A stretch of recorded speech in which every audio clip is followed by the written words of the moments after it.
Hello दोस्तों, आज मैं आपको ले चल रही हूँ महाकाल की नगरी उज्जैन। आज का ये व्लॉग होगा 2 दिन का कंप्लीट स्पिरिचुअल टूर। तो वीडियो को एंड तक जरूर देखिए। जैसे ही हम उज्जैन जंक्शन पर उतरते हैं, नियर बाय बहुत सारे धर्मशाला और होटल्स मिल जाते हैं स्टे के लिए। होटल से आप फ्रेश होकर निकल जाइए महाकालेश्वर मंदिर के लिए। रास्ते में आपको सबसे पहले मिल जाते हैं भारत माता मंदिर और देखने को मिलता है महादेव के अद्भुत और दिव्य मूर्ति। भारत माता मंदिर अपने आप में बहुत ही यूनिक है। यहाँ भारत माता की मूर्ति के साथ पूरे भारत का मैप दर्शाया गया है। ये जगह राष्ट्रीय भावना और आध्यात्मिक शक्ति का सुंदर संगम है। अब हम आ गए हैं महाकाल ज्योतिर्लिंग मंदिर, जो 12 ज्योतिर्लिंगों में से एक है और सबसे विशेष माना जाता है। महाकाल ही एक ऐसे शिव हैं जो दक्षिण मुखी हैं और समय के भी स्वामी माने जाते हैं। महाकाल मंदिर के बिल्कुल पास स्थित है बड़ी गणेश मंदिर। इसके बाद 24 खम्बा माता मंदिर भी जा सकते हैं। अब हम पहुंचते हैं शिप्रा नदी के घाट, जहां वॉल्स पर बनी हुई सुंदर पेंटिंग्स देखने को मिलता है, जो उज्जैन के धार्मिक और सांस्कृतिक इतिहास को दिखाती हैं। शिप्रा नदी को माँ शिप्रा कहा जाता है और यहाँ स्नान करना पवित्र माना जाता है। अब चलते हैं चारधाम मंदिर। यहाँ आपको एक ही जगह केदारनाथ, बद्रीनाथ, द्वारिका, पुरी और रामेश्वरम के दर्शन हो जाते हैं। जो लोग असली चारधाम नहीं जा पाते, उनका चारधाम यात्रा यहीं पूरा हो जाता है। इसके पास ही है द्वादश ज्योतिर्लिंग मंदिर। ये शिव का एक शांत और कम भीड़ वाला मंदिर है। यहाँ बैठकर ध्यान और शांति का अनुभव होता है। अब दोपहर की टाइम में आप घूम सकते हो त्रिवेणी म्यूजियम। उज्जैन का त्रिवेणी म्यूजियम मध्य प्रदेश के सबसे सुंदर और कल्चरल म्यूजियम्स में से एक माना जाता है। ये म्यूजियम महाकाल कॉरिडोर के पास शिप्रा नदी के किनारे स्थित है, जहां आते ही आपको कला, संस्कृति और इतिहास का एक अनोखा संगम देखने को मिलता है। इस म्यूजियम का नाम त्रिवेणी रखा गया है, जो 3 धार्मिक और सांस्कृतिक धाराओं शैव, वैष्णव और शक्त परंपरा का प्रतीक है। यहाँ पर भारतीय संस्कृति के विभिन्न रूपों को बहुत ही सुंदर तरीके से प्रदर्शित किया गया है। त्रिवेणी म्यूजियम के अंदर आपको प्राचीन मूर्तियाँ, कलाकृतियाँ, पेंटिंग्स, शिल्पकला और धार्मिक दृश्य देखने को मिलते हैं। ये सभी चीजें भारत के इतिहास, पुराणों और धार्मिक कथाओं से जुड़ी हुई हैं। हर गैलरी को मॉडर्न टेक्नोलॉजी और लाइटिंग के साथ डिजाइन किया गया है, जिससे देखने का अनुभव और भी यादगार बन जाता है। अगर आप महाकालेश्वर ज्योतिर्लिंग दर्शन के लिए उज्जैन आए हैं, तो त्रिवेणी म्यूजियम विजिट करना बिल्कुल मिस नहीं करना चाहिए।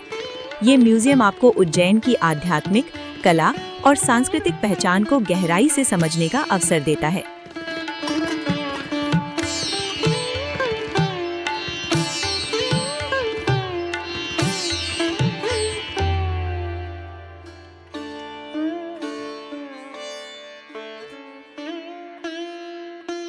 इसके बाद आप लोग होटल लौटकर लंच करिए और थोड़ा रेस्ट लेना बेटर होगा। शाम को हम जाते हैं द्वारिकाधीश मंदिर, जो श्री कृष्ण को समर्पित है। यहाँ की आरती बहुत ही शांत और भव्य होती है। ये बहुत ही पुराना मंदिर है और बहुत कम लोगों को पता है इस मंदिर के बारे में।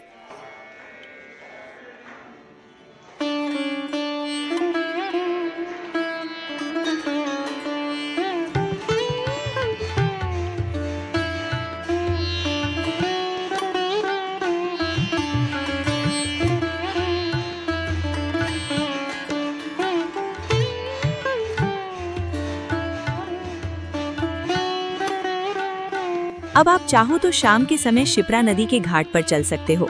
ये घाट शाम के वक्त रोशनियों से जगमगा उठते हैं। पानी में चमकती रोशनी दिल को बहुत सुकून देती है। दोस्तों, उज्जैन को पहले अवंतिका कहा जाता था। ये राजा विक्रमादित्य की राजधानी रही है। बचपन में आपने कभी न कभी तो विक्रमादित्य और वेतलम की कहानी सुना ही होगा।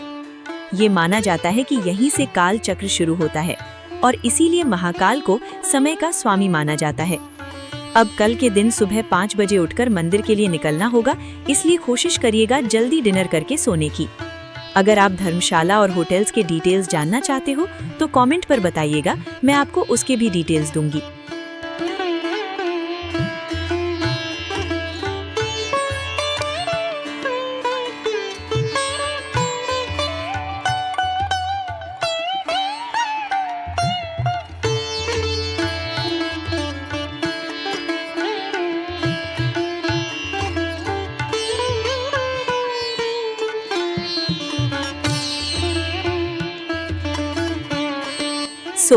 आज है हमारे सेकंड डे उज्जैन में।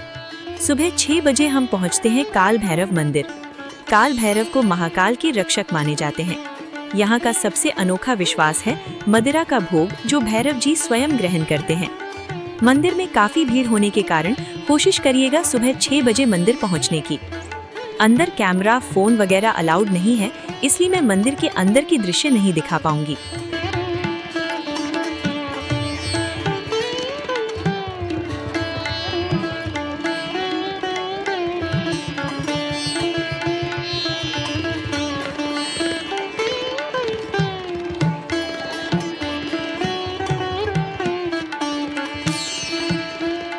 अब हम काल भैरव देव के दर्शन करके आ गए हैं मंगलनाथ मंदिर।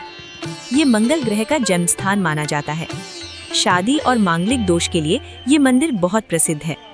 आपको इन मंदिरों में सुबह जल्दी आना होता है ताकि आप लोग अच्छे से दर्शन कर पाएं। यहाँ लेट आने से आपके 3-4 घंटे लाइन में बर्बाद हो सकते हैं।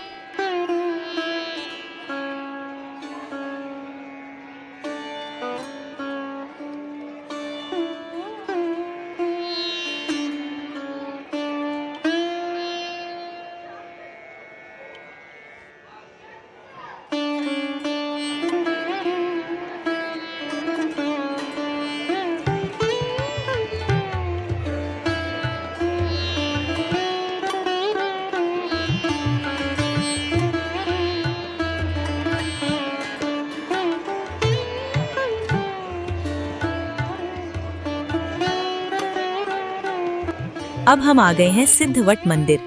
ये मंदिर शिप्रा नदी के पवित्र तट पर स्थित है और अपने अद्भुत आध्यात्मिक महत्व के लिए प्रसिद्ध है।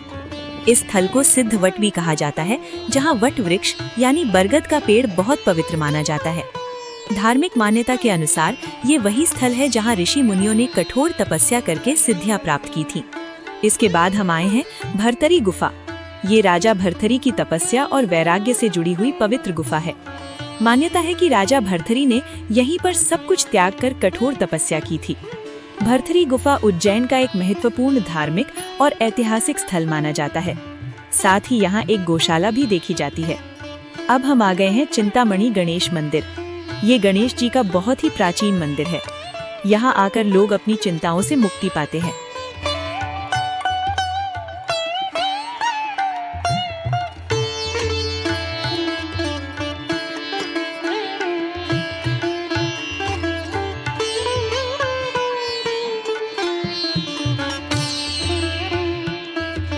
हमारा नेक्स्ट डेस्टिनेशन है गढ़कालिका माता मंदिर।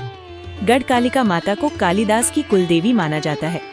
इस मंदिर के पास ही स्थित है स्थिरमन गणेश मंदिर। आप वहां भी दर्शन कर सकते हो।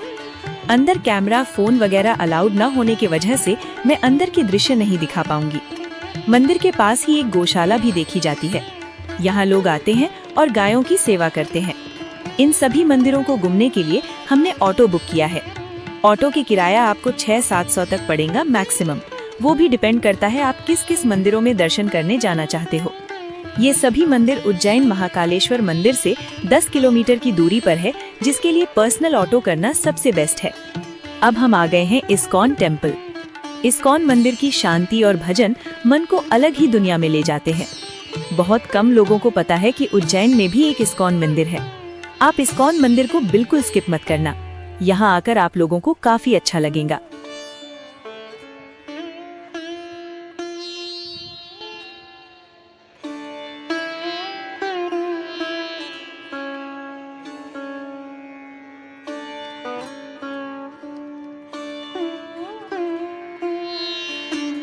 इस्कॉन के पास ही है जंतर मंतर। ये जगह भारतीय ज्योतिष और विज्ञान का अद्भुत उदाहरण है। अब हम इन सभी मंदिरों को दर्शन करके आ गए हैं हरसिद्धि माता मंदिर। शाम के वक्त यहाँ लोग आकर मंदिर दर्शन करके दीप स्तंभ और आरती देखने बैठ जाते हैं। शाम को हरसिद्धि माता मंदिर की आरती और जलते हुए दीप स्तंभ देखना एक दिव्य अनुभव होता है।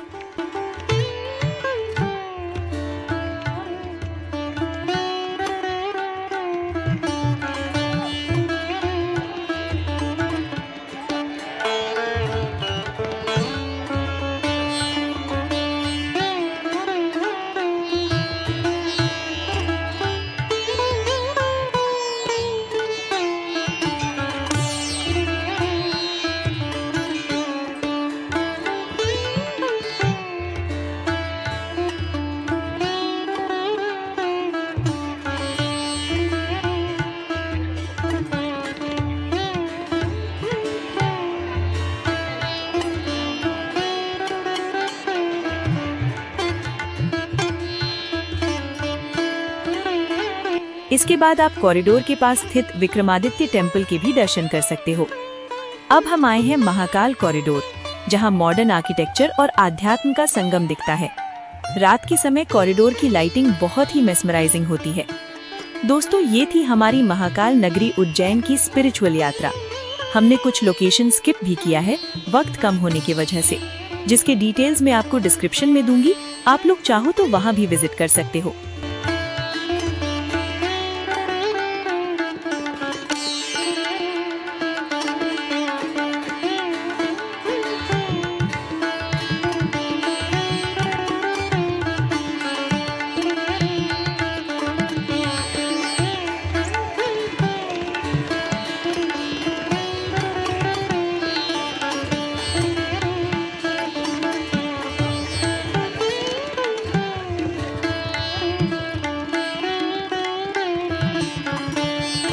अगर आपको वीडियो पसंद आई हो और ऐसी ही इन्फॉर्मेटिव वीडियोस देखना चाहते हो तो लाइक, शेयर और चैनल को सब्सक्राइब करना बिल्कुल ना भूलें।